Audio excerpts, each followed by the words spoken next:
I invite you to sense the river of your breath, the ebb and flow of the ocean of your breath that is the grace of God, the breath of the divine, however we name it. And as we come into this time of meditation,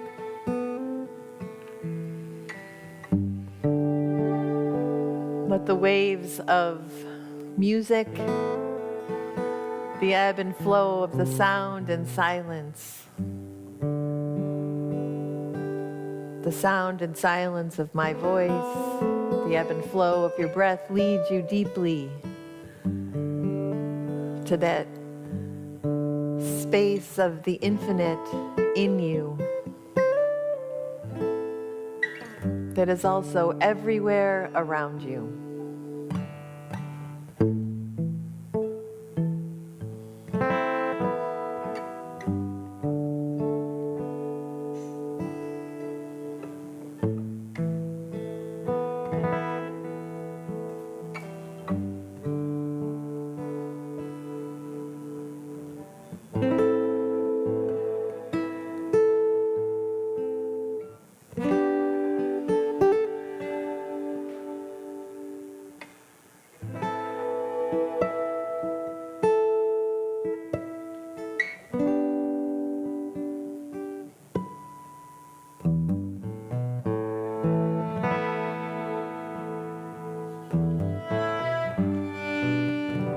Grace is a divine gift,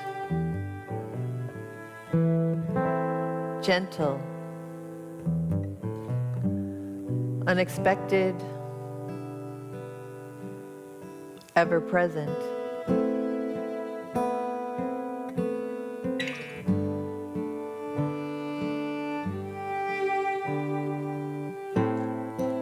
Grace touches my life in ways both subtle and profound.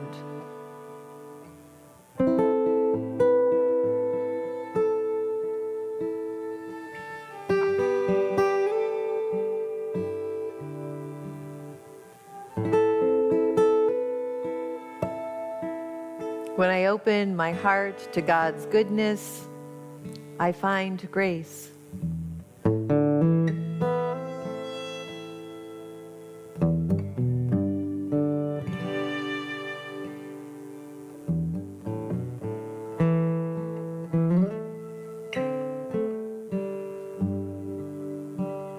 Grace lifts me and restores me when I feel weary, uncertain, afraid.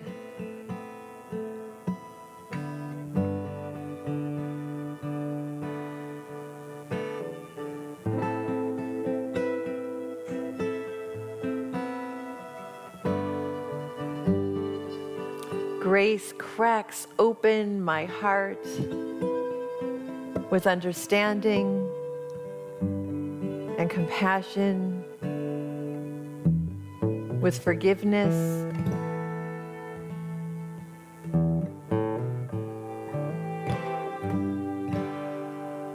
with light.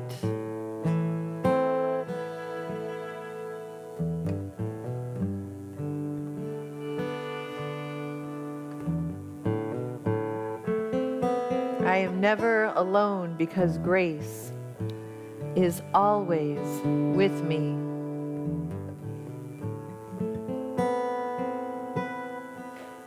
Leading me to answer the call, to the sacred purpose I was born to, that leads you to the sacred purpose you were born to,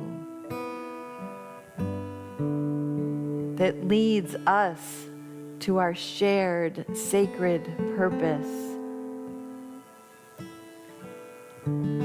As we swim in this sea of grace, always held in divine light and love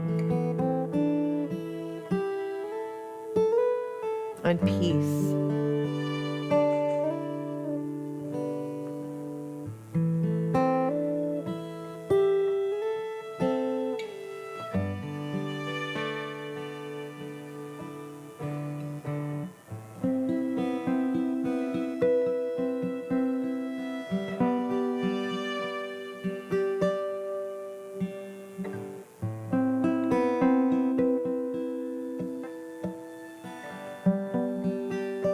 And so we arrive on this shore, in this perfect moment, just as it is.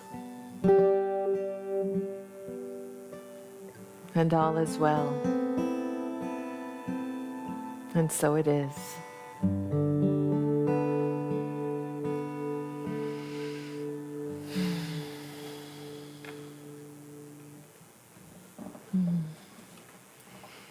Thank you.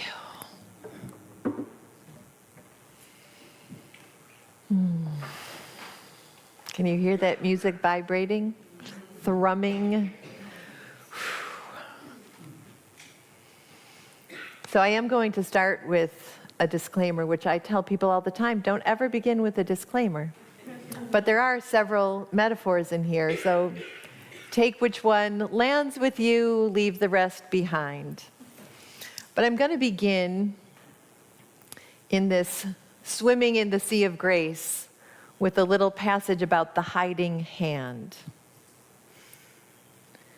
When we are launching any big project, our minds hide from us the full truth of how difficult it will be. If we knew beforehand all of the tests we would eventually face, we might never attempt it. Economist Albert O. Hirschman calls this the principle of the hiding hand. It frees us to dive innocently into challenging work that will probably take longer than we thought, and compel us to access new resources and creativity. To be clear, what's hidden from us are not only the obstacles, but also the unexpected assistance we will get along the way. All of creation loves you very much. Even now, people you know and people you don't know are collaborating to make sure you have all you need to make your next smart move. But are you willing to start loving life back with an equal intensity? The adoration it offers you has not been unrequited, but there is room for you to be more demonstrative. That is my free will horoscope for Leo from August 14th, 2014, on my 52nd birthday, 1 month before I started One Spirit Seminary. I have not memorized it.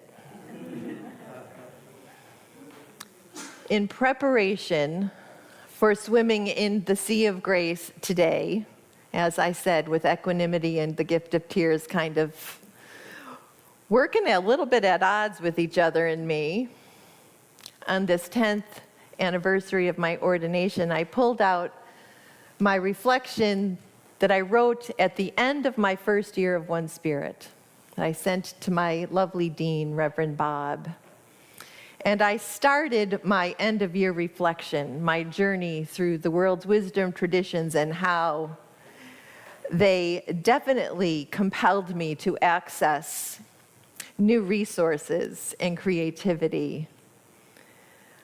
I started my end-of-year reflection with that passage that I had written out by hand in my journal with a great big yes and 10 exclamation points at the end of it on that journal page.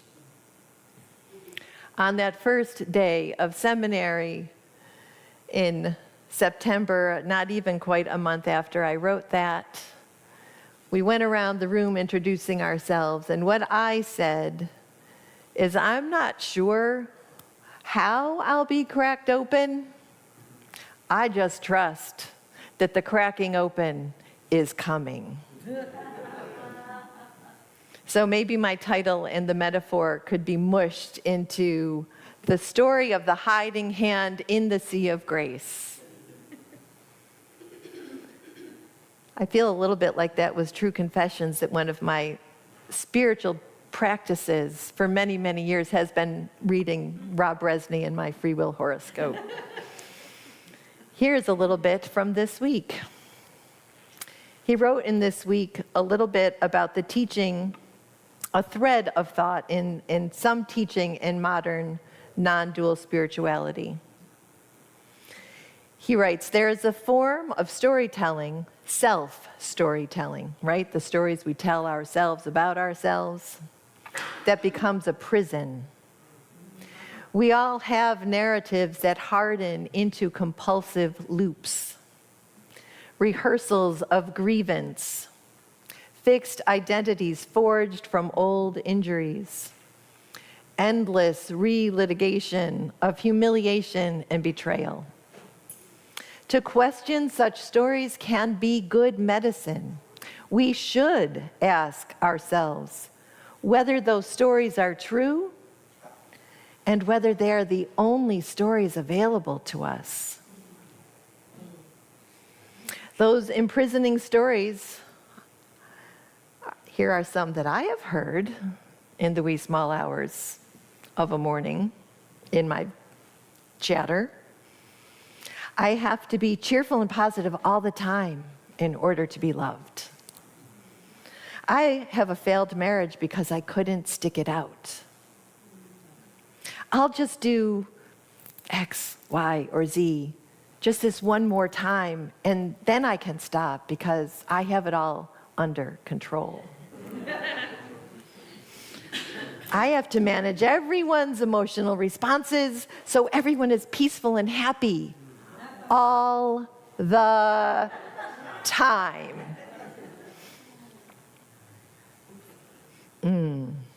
Yeah.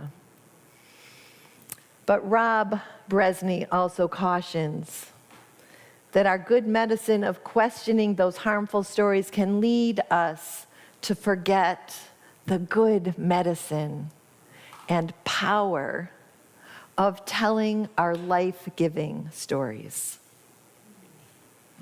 Rereading my story of the spiritual journey I took during that first year of seminary was a reminder of the hiding hand.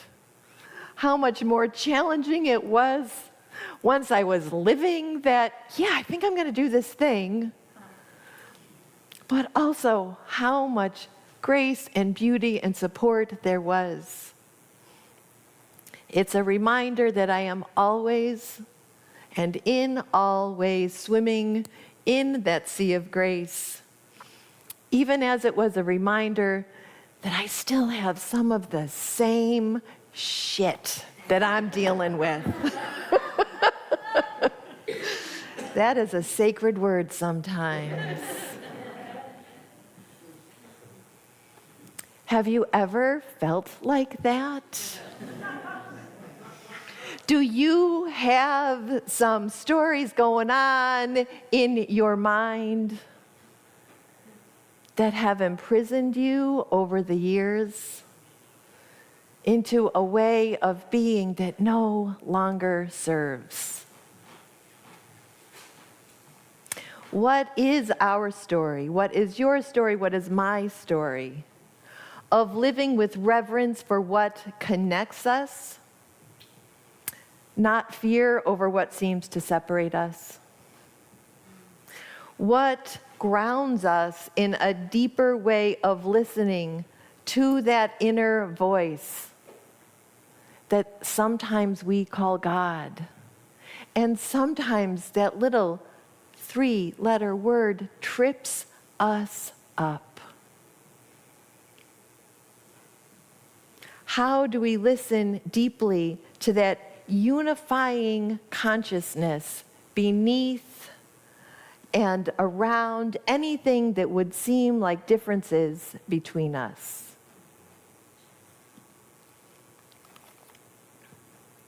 I will say yes, and yes, and yes to love. I will be love's hands and voice and heart in action, and I will use all of me to do all of the good I can do in the world. That is the vow I wrote, or really that wrote me. It arose from that voice of the divine dancing within me at the end of our first year, the end of our second year retreat. I know that those vows that I made when I was ordained are easy to say when I'm in that flow. It's easy for me to say when I feel that give and take, not only here, but just in life in general. Yesterday, yes to love meant spending a day with my sweet son, Billy, a few days after his birthday, his beautiful wife, halfway through her pregnancy with that baby due in October, and their beautiful community in a celebration of connection, friendship, in-person love and joy and music and laughter and good food that we all would have been right at home in this full circle of love. What about those days when it is really challenging to feel that flow? How do I then find the sea of grace, the hiding hand that helps me pull that vow out of my pocket and turn it into more than words? We are launching a big project here in our own community, in the larger Unity worldwide community, in our city, in our country, in the world. Our project is nothing short of transformation. Our project is nothing short of being love in all actions. It is a hefty project. And sometimes it is a project that feels light-filled, joy-filled. There are times in the silence when I hear that voice of the divine. I have paused, I have become still. I quiet the chatter of my brain with those other stories, and I listen to the story of love and light that is my birthright. And in silence, in prayer, in walking and dancing, I get there. And then there are times that no matter how hard I am trying, I can't get there without you. I need a friend to say, come and dance through life. I need parents who are prayer partners. I need a community who says we're in it together. We are the collective voice of the divine. It's not just my voice. It's not just even these beautiful voices who lift us in song week in and week out. That voice of divine love needs every single one of us. I need you. You need me.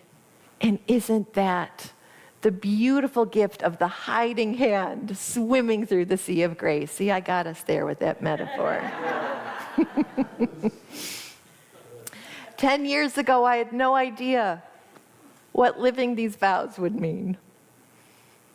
I had no idea I was going to fling myself to Massachusetts for 4 years. As my daughter Sarah said, it's like you went off to college, Mom, and it's about time you came back. And that in the coming back, for those grandbabies and these beautiful parents, there's that voice of Roger, which I've said over and over again. I am so grateful to that voice of God through the voice of Roger. Welcome back to Albany, Brigid. Did you know we've been looking for a minister for 2 years almost? That winter, as I have shared before, I put myself on retreat in my living room, and here is how I called you all in. I am manifesting my next livelihood. I claim it even while I remain open to it. Now, remember, you were not even a glimmer in my eye that January, but you sure were a glimmer in my heart. I work with people of deep integrity who collaborate and work for a better world. My livelihood supports me, but also makes way for justice and equity and beloved community. I work with others who are working on themselves and on changing the world with open hearts, intelligence, humility, and joy. I work with people who can laugh at themselves and value rest, that joy, and good hard work. My work makes safe spaces, brave spaces, joy-filled spaces. January of 2021, I had no idea in that longing what my response would then call forth in me through you in finding creativity and new resources. That strength that we continue to draw from each other and then to give back to each other. God comes to you disguised as your life. It's a beautiful quote by Paula Darcy. And that could probably be yet another metaphor to weave in with the hiding hand and the sea of grace, all disguised as our own lives. My whole life, from my moment of being born to parents who still support me in prayer and presence and love unfailingly. We were not an unfailingly perfect family. Let's get that clear right from here. Sorry, Mom. I know my mother's face is shocked over there.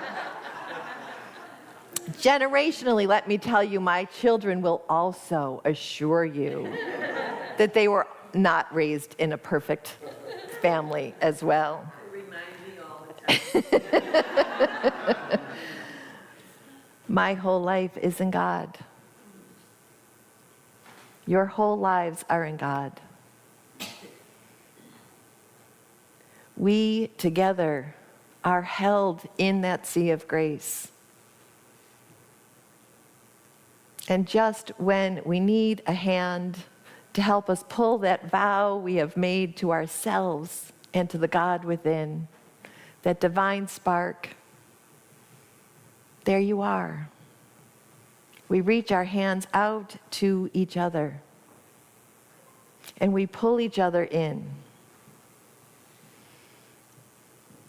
So on this morning, when I feel joyfully tender in both the remembering and in the trusting that I have no idea what the next 10 years will hold and what that cracking open will lead to, I know in this moment that every blessing I need will be mine, as I know every blessing you need for whatever your life holds right now, and in your own cracking open for that transforming force of love. We are the people this moment in our world's history needs. Because we dare to dream. We dare to sing.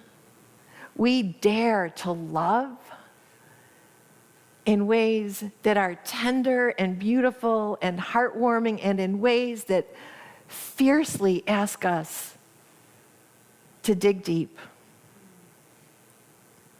To be transformed is not always an easy thing. And that is why we are called to do that together. Always.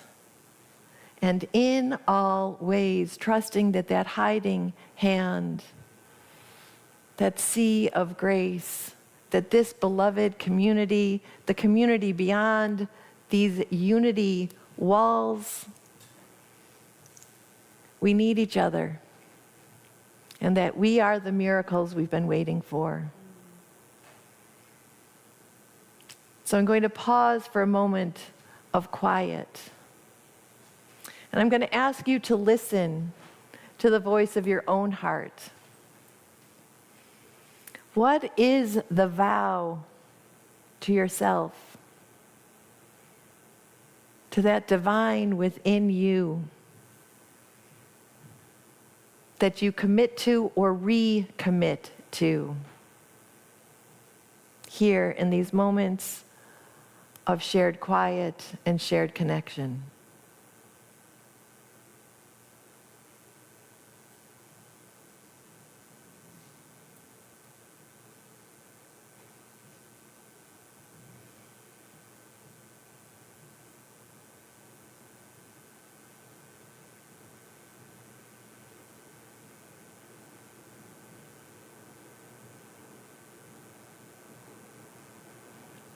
Hold that vow as you hear these words of blessing from a poem that I have shared before, but that is a prayer of blessing that anchored me on that January night in 2021 when I was calling you in, and a blessing that leads us forth today and always, because it is a blessing that makes a way for you. Jan Richardson. What I know is that this blessing will begin as soon as you set out. That this blessing will meet you in every step. That it is gladly bound to you and cannot do without you. That you are part of the path this blessing makes.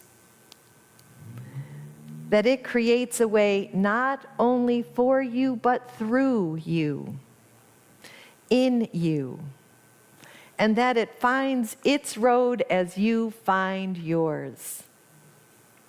I can hardly fathom how it is that this blessing is already waiting for you, even as you fashion it step by faltering step. But there it is, in all its wending mystery. So may you meet it with courage. May you enter it with clarity. May you walk it with wisdom, and may you travel it with joy.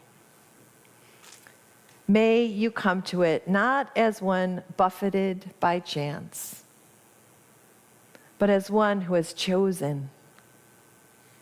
Uncertain, perhaps. Unready, perhaps. But this path, this one, with abandon, this. And so it is. Amen.